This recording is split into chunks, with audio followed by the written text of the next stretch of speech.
I learned recently that apes are worse at aping than human beings are. In other words, we use the word aping in English to describe mimicking or imitating or copying somebody else, but it turns out that apes are not the best mimics. Human beings are actually better. Apes will only mimic each other under certain conditions, like there's an obvious reward, food, and it's not going to help somebody else. But human beings, we do this all the time. We will ape each other. We will copy each other, even when the behavior we're copying doesn't seem to have an obvious purpose. And sometimes we do it intentionally and sometimes unintentionally, but at the end of the day, we ape better than apes. Some people actually think that this extraordinary ability, this natural tendency to imitate and copy each other, is actually what sets human beings apart from other species, because it helps us to learn faster and cooperate better. And that said, it does have a dark side, right? If we see people around us getting rewarded for being kind, then we will imitate them and be kind. But if we see people getting rewarded for being angry and aggressive, we will be angry and aggressive. We feel social pressure to conform to what we think everyone expects, even if we're not sure where that comes from. So, my question for you today is, who are you imitating? It is the season of Lent. It is a period of repentance and reflection as we journey toward the cross and Easter Sunday. This year, our theme is rewiring our brains for Lent. We are taking time to become more aware of how our brains get wired in ways that make us less happy and less Christ-like. Imitation of others is clearly a powerful force wiring our brains. As we grow up, we may intentionally see a hero, someone we admire, and pattern our lives on them. But we for sure unintentionally imitate people and internalize lessons from what we see and experience. Now, Jesus knows a thing or two about the power of imitation. We are following the Gospel of Matthew this year, and right now we are in the Sermon on the Mount. And in our Gospel reading this morning, Jesus says, essentially, don't imitate those guys. Don't imitate people who are doing a good thing but for the wrong reasons, because you will end up getting your values and your priorities misplaced too. Jesus says, don't be like those who practice their righteousness before others in order to be seen by them. Don't practice your righteousness before others in order to be seen by them. That's the best description of social media I have ever heard, and my guy said it 2,000 years ago. Jesus said, don't give alms or fast just to show off, just so everyone will talk about how awesome and holy you are. Don't pray loudly and publicly so everyone can see how faithful you are. Don't heap up empty words, turning your prayer into a speech, into a performance.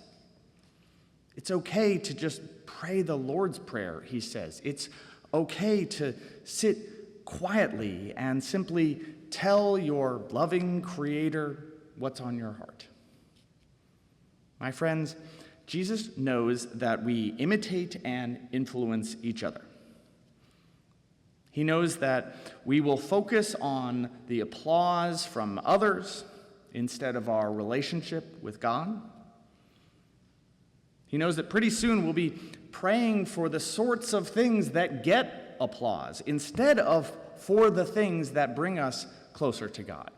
That we will be giving alms to the kind of people society says deserve alms, deserve charity, instead of the folks Jesus goes out to love. Jesus is condemning any system that cares more about performance than doing the work. A system that says if you stick a cross in your bio on Instagram and wear a Jesus t-shirt, you can get away with not actually loving your neighbor, especially if that neighbor is a migrant or poor or gay. Instead, Jesus says, don't imitate those guys. Don't imitate the ones who pray for applause. He says, imitate me. Jesus says, imitate him, not me, not Pastor Colin. You know what I mean. Jesus says, imitate me. Jesus says, I'm here, I'm incarnate, because God knows that human beings naturally imitate others, and so God has to become incarnate to give you the true model to follow, right? And Christianity has always been two things, right? It's a set of institutions just trying to maintain dogmas and doctrines loudly for the applause of others, right? But it has also been a practice of trying to imitate Jesus, a practice that is passed on from teacher to student the way you might learn knitting or woodworking or another craft. And when Paul writes, "Be imitators of me as I am of Christ," he's not being egotistical. I know it sounds that way. I know it sounds like he's being the guy you don't want to get trapped next to in a long conversation, like on a long flight, and he's just telling you about how he's God's gift to humankind and all the problems of the world will be solved if everyone just imitates him, right?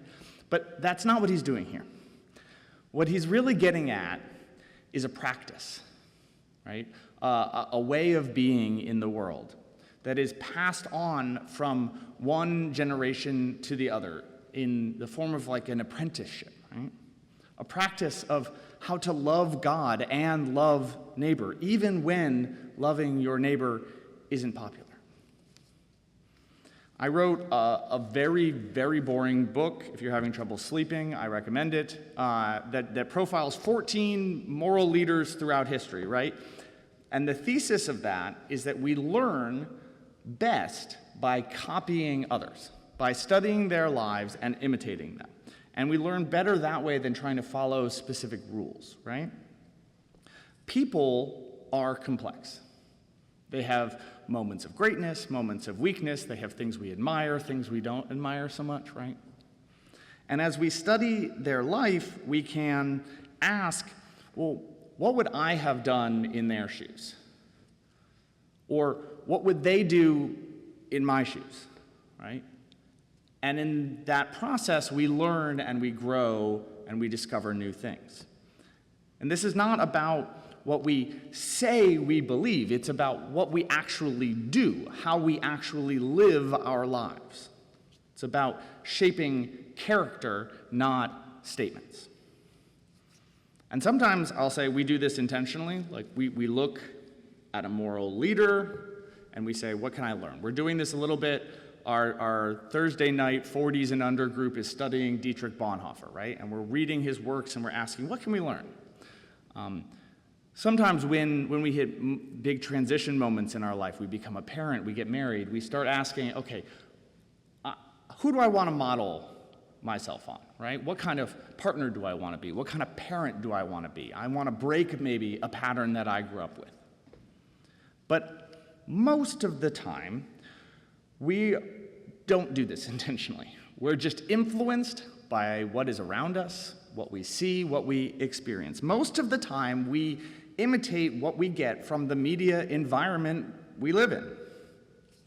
And today, I think it is the rules of this like all-encompassing digital world that influences us more than our real-life relationships. So we have rules that people have studied that said this is the type of stuff that does better online, that goes viral easier, that is seen just a little bit more often. The type of accounts, the type of content. And what are those rules? And generally there's stuff like this. One, stuff that provokes a strong negative emotion. Anger, fear, disgust. Stuff that pushes towards extremes. and stuff that promotes conspiratorial thinking. So content that provokes anger or disgust or fear is more likely to be shared and go viral than happy stuff. People who point at enemies and say, look how awful and gross they're being, they have more tendency to go viral. And most platforms ban outright hate speech, but if you look at the numbers, the closer you get to that line without going over it, the more your engagement goes up. And the platforms rely on novelty, so there's an incentive to always be one-upping each other. So if I say, I like cats and dogs, but I think dogs are a little bit better, someone else comes along and be like, cats are horrible, dogs are the only good pets, right? Like there's this constant incentive to drive to extremes. And there's a bias in favor of conspiratorial thinking. So for instance, vaccines, perfectly safe. Vaccines are perfectly safe. We need to say that. But people who believe that, it turns out, don't spend a lot of time on Facebook arguing or digging through long discussion posts, right? So if you join a regular old mom group on Facebook, the algorithm will recommend to you vaccine skeptic groups. Will recommend to you conspiracy theories, because that is what it has found keeps you engaged, keeps you on the platform. YouTube is the similar situation. You watch like one video to make sure that you won't like hurt yourself doing an exercise, and then it's like, you must be interested in alpha male nonsense and like outright anti-woman hatred, right? Just right down a rabbit hole. And notice a couple things here. This is not just left-right political bias. This is how we tend to think about bias of platforms, like it must be left or right. The bias is in favor of extremes and of anger, not one political party or the other. Okay, I have a personal theory that right-wing movements rely on fear and anger and disgust more as like an organizing principle, and so they do better on these platforms, but we could debate that point all day, right? Like that's not an empirical observation. It's also not just about liberal silos and conservative silos. It's that both of those silos are gravitating towards anger, disgust, fear, extremes, conspiratorial thinking, right? So it's not just the silo you're in, it's just what it's doing to everyone. And TV and radio weren't perfect, obviously, but there's something new and categorically different about the scale of these things because we're on our phones all the time, right? Over the last 10, 15 years, the number of people and the number of hours spent on their phones essentially accessing the internet through 3 or 4 major platforms has just exploded. And as a result, it's become this thing where all of the world sort of gets squeezed through these platforms and interpreted through them. So to go big in politics, in religion, in media, you sort of have to play by the social media rules, right? All of the news and media companies actually rewrite their stories to do well online, to play by these rules. So they'll take an objective story and make it more sensational. You can't get a book contract these days without showing up with a ton of followers already. So you have to play by these rules. And that means all of the models that we have to imitate in our culture today have been pushed through this filter of bias towards extremity and anger and disgust and conspiracy. All of our models are created by social media, even if we're not seeing them on social. So ask yourself, what happens if you take millions of people glued to their phones and expose them constantly to strong negative emotions, to extremes, to conspiracy thinking? What happens if you make all of society, politics, religion, all of it, play at those rules, right? What happens if you take people who have experienced hardships in life and you trigger their fear and their traumas and their anxieties and their worst instincts over and over and over, 24/7? What models do we have to imitate then? What kind of people do we inevitably become as a result? So we come back around to my question. Who are you imitating? We are called to imitate Christ. And in his warning today against those who seek applause and praise, I think we can hear a warning against algorithms and platforms that are shaping us whether we like it or not. And what can we do about it? Well, the first step clearly is just being aware of this dynamic. The classic example is you're browsing through, you see a post that says something horrifying, it has millions of likes, including people you know, and you think, oh my gosh, how awful these people are. How could they possibly like this thing? This reflects this reality that is totally wrong with this country. When instead, what it actually reflects is a reality where that post is more likely to be shared with those people in the first place. And all of those people have been systematically desensitized. So we recognize what the platforms are doing instead of jumping to hating human beings, fellow children of God. The second thing we can do is just be a little bit more intentional about what content we consume. You can have somebody you follow because they're hilarious, but you notice over time that maybe their jokes always have some group as the brunt of the joke. And you got to ask yourself, over time, am I learning to hate? Am I learning to be more Christ-like? We can curate our feeds to pay attention to how we get a message of fear and anger and avoid that, because we can't trick ourselves into thinking that, oh yeah, I can see that all the time and then magically overcome it and not be affected by it. And then the flip side of this is we can be intentional about everything we post or share. Are we actually posting this because we think someone's going to applaud it, right? Are we doing it for the likes? Even if maybe someone could see it and it's going to drive folks apart. It's going to pull us away from each other. It's going to make us think less of fellow children of God. You can take time back from your phone by adopting a practice of prayer or Bible study or journaling or gardening or just walking, time with friends in the real world. All of these are things we recommend. And if you are looking for something, I do recommend spending time in Scripture. Read the Gospels. And if the rest of it is too confusing, just read the Gospels a second time or a third time. Because there you will find an example worth imitating. Reading the Bible is not something that we have to do to make Christ like us more. It's something we want to do because we want to be more Christ-like. So today I want to leave you with this. If we are going to imitate someone, let us be aware and intentional about making that person Jesus. Jesus who loved wildly and reached out across every boundary to love more uncontrollably than before.